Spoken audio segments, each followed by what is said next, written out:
Thank you for coming back.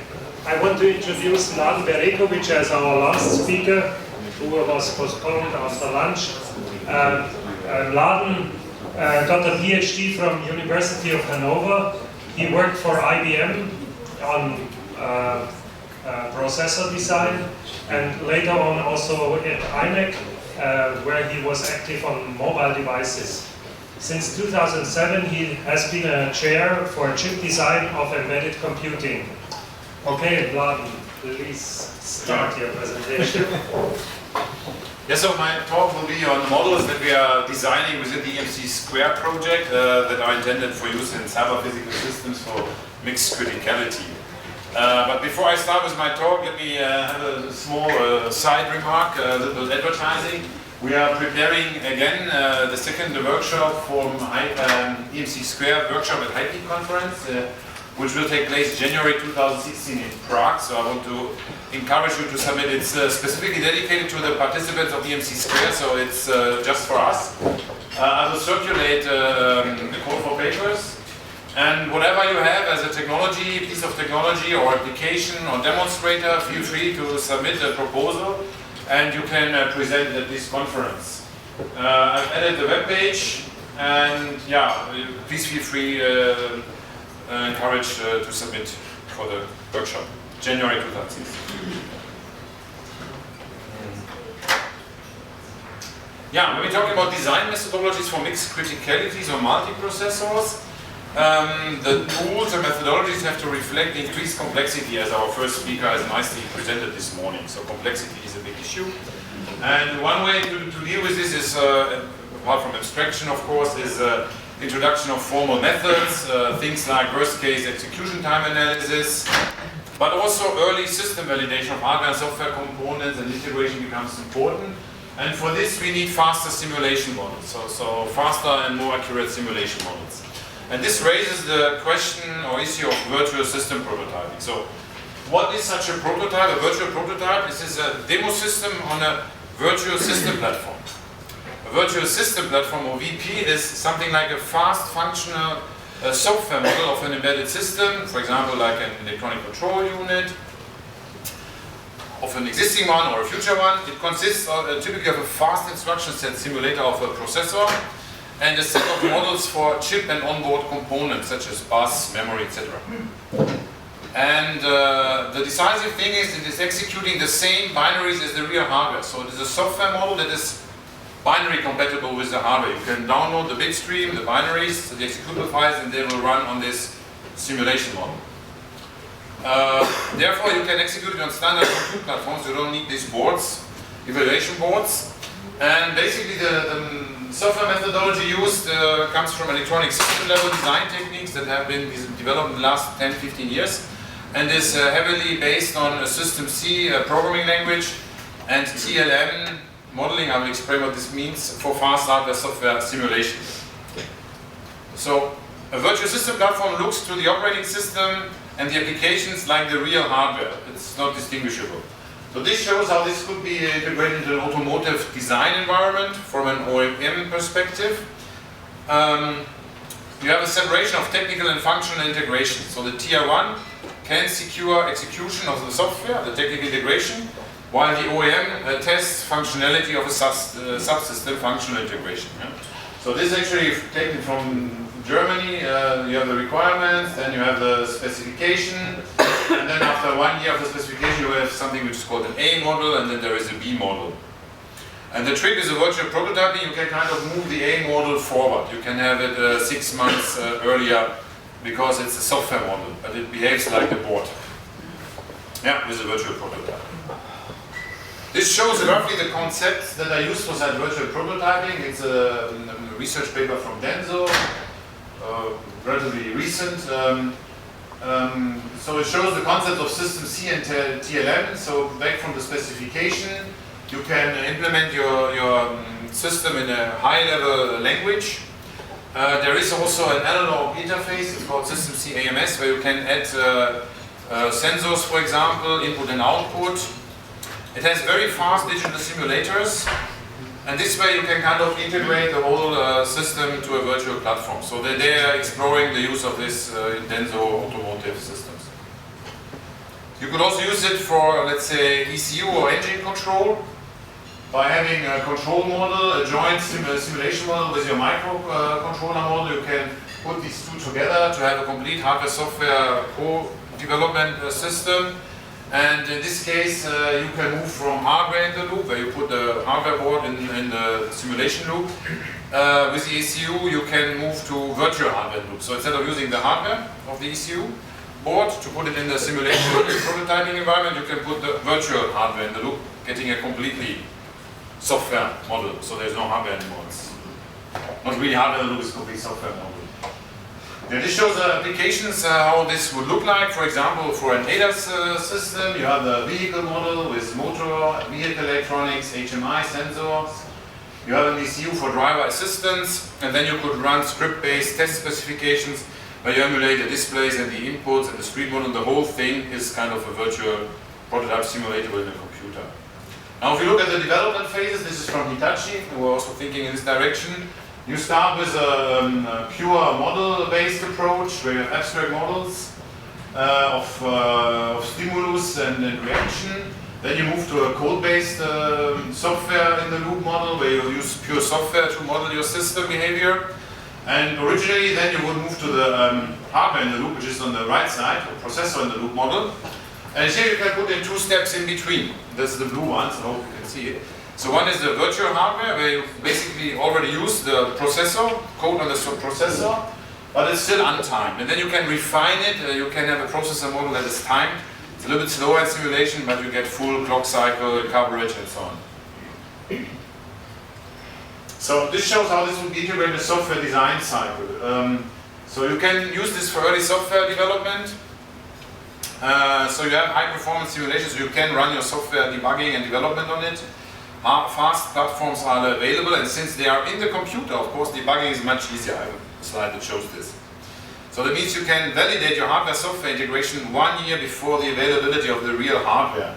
And this is basically how, if you look at the whole development cycle, a hardware spec, and you have the block design, board design, you create a ROM, you have a prototype, diagnostics, firmware, RTOS. You can squeeze this all forward to run your application software earlier. So there is tool support for these kind of systems, and there are different terms that are used. So they're talking about programmer's view. This is a view of the hardware model that where only those aspects of hardware that are needed for software debugging are used. All other hardware aspects are abstracted. So this is just for the programmer. It's the programmer's view of the hardware. So it shows the program, the processor, and the peripheral registers. Memory view, and typically you have waveform types of interrupts. You can use GUI development systems and have a complex debugging support for this. And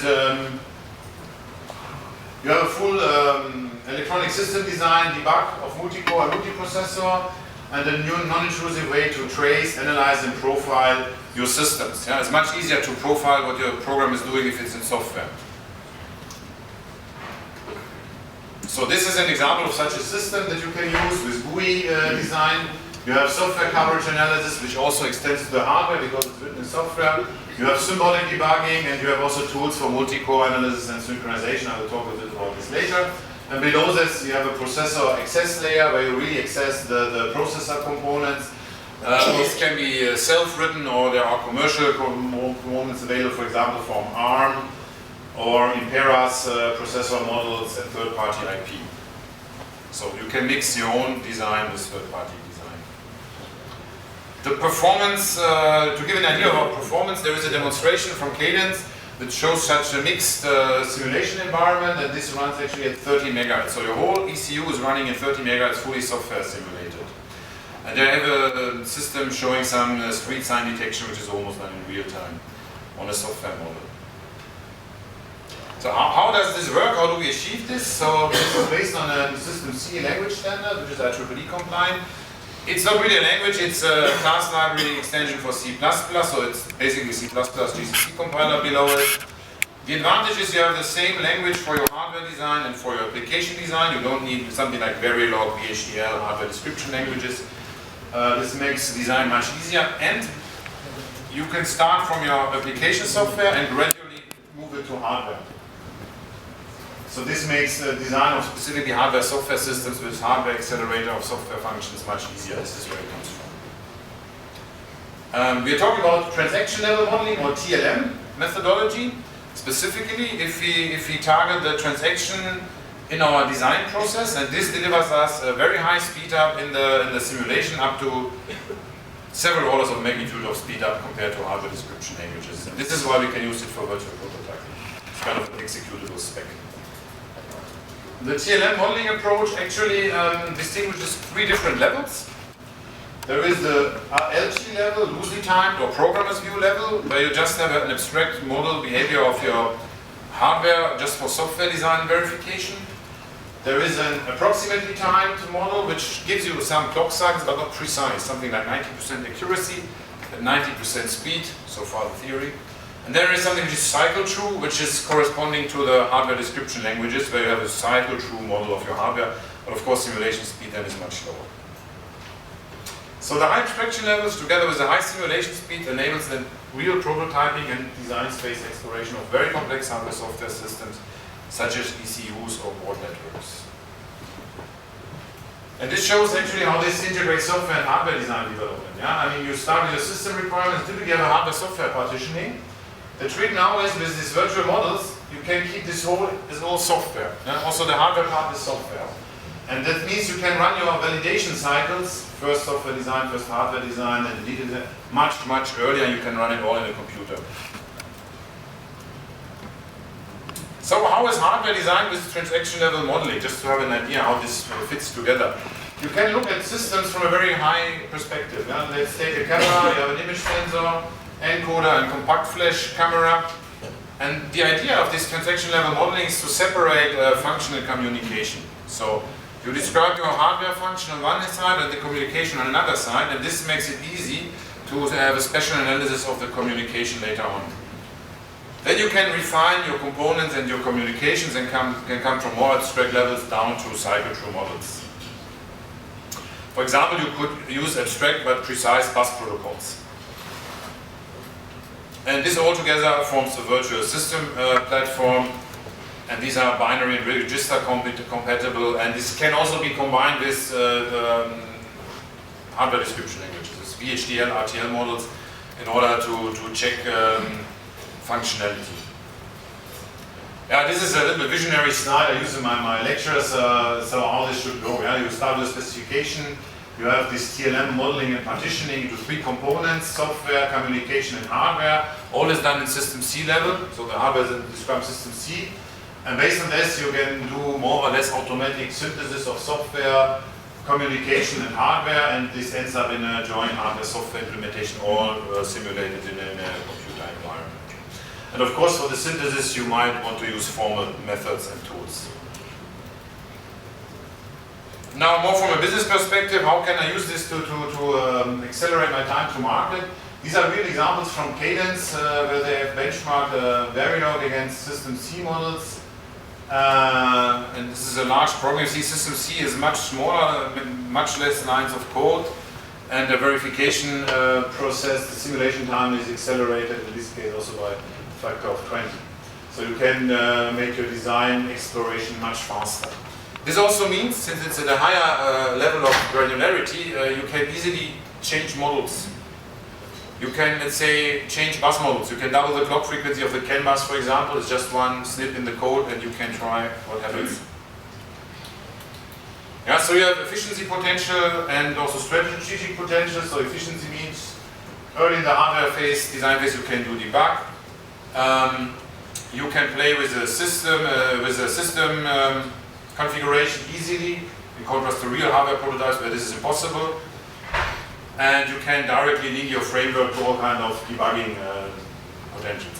From a strategy, from the business perspective, you can basically easily integrate IP from modules from other vendors and also protect and hide your own IP. This is important if you think of engine control, different hardware and software blocks are put together and they want to hide their stuff against the others, Bosch against VW, for obvious reasons. And you can easily correct errors in the early stage, which saves you a lot of money because late error correction is expensive. And you have a cheap development platform because you don't need the boards. You can develop this whole on the computer. Yeah, coming back to EMC Square, we have developed such a platform for the European Space Agency, ESA, is using such platform or wants to encourage the use of such platform for the design of future space systems, space computers or control units. And they have therefore started the development and make it mandatory now. When you design an IP block for ESA, you have to design such a System C block for integration with such a platform. So we've called the platform SockRocket, and we use it also in EMC Square. It's heavily based on System C TLM, so we have a whole platform running. We have a complete design flow where you can easily abstract your system and play with the modules. Yeah? So this shows how it looks like. So we have Neon processors, we also have an ARM processor within EMC Square. And then we have all, let's say, hardware components you need to make a typical computer system using a typical EMBA AHB bus. So with this way you can create typical system on chips as virtual models. So from a progress perspective, you have building blocks that can generate new components based on inheritance from certain library classes. For example, for register files and these kind of things. And this shows, for example, how we support loosely timed models with typical master-slave accesses. Left side you have a bus master, right side you have a bus slave, and they communicate via sockets that emulate the AHB bus. So if you want to use this to have a prototype, you will start with your hardware-software partitioning. Create exploration prototype, all in virtual models. And you have these two paths on the left and the right side. You can have a software compiled path. On the right side, you have an exploration path where you can basically compile your hardware platform. And then you can compile them all together and you get a running binary and do some analysis to check, okay, what happens if. And if you have questions how this works, you want to try it out, Rolf is working on it and he can give you. There's also a Git repository where you can download it. Yeah, we've played around with several use cases. We also have an operating system, Artems, running on it. And then, for example, you can, for exploration, play with the caches, the cache banks, the number of CPUs, and then you can also explore power. And then you can do these kind of Pareto plots where you see for your system, okay, performance versus power. Lower side is power, yeah, left is actually better. And you see the point with the highest performance, the highest power. Up you see the worst performance, the lowest power. Here in the middle, there are some good Pareto points that you can find out with this kind of simulations. Yeah. So, to conclude this talk, so I've shown the ESL TLM design methodology for hardware software systems. Enables register or binary compatible hardware simulation models that run in real time. To give you a number, something like 10 megahertz. Early availability of prototypes enables early software design and system integration. And integration and system validation can take place at the OEM and can begin before availability of the ARM muster. So we are talking about virtual hardware-in-the-loop systems that offer an early option to validate parts of the requirements before this muster, and they also enable a quick evaluation of ECU implementation versions, hardware, software, CPU, memory. So you can do very nice design space exploration without having to redesign boards and so on. You can change the buses and do real simulations, yeah, with real applications. That's the point. Yeah. But to answer one question, so one manager from Volkswagen asked me, okay, can I put this in my car and drive with it? So his idea was to run the ECU on the computer as a simulation model and to drive with his car. I fear the performance is not enough for this. Yeah? It's probably also too shaky. Yeah? I would not try it out. Yeah? But theoretically it's possible. You can do this. So you said yes. Well, the second question he had is he wanted to know if he could capture some, let's say, difficult bugs related to interrupts and timing issues. And then, of course, the answer is no, because this is modeling hardware. It's not the RTL code. This is not a one-by-one equivalent to the hardware. It is a model. It's a new model. It's, of course, designed. It's compatible. It's software compatible, it has all the registers, it has all the functionality, but it's a completely different model. And since it's a different model, it will have different bugs, so you will not fetch the original bugs. And the timing behavior is also not 100% the same, especially if bugs are just called. Unless you go to cycle through models, then of course you have a one-by-one equivalence, but then of course your simulation speed will go down again. Then you have to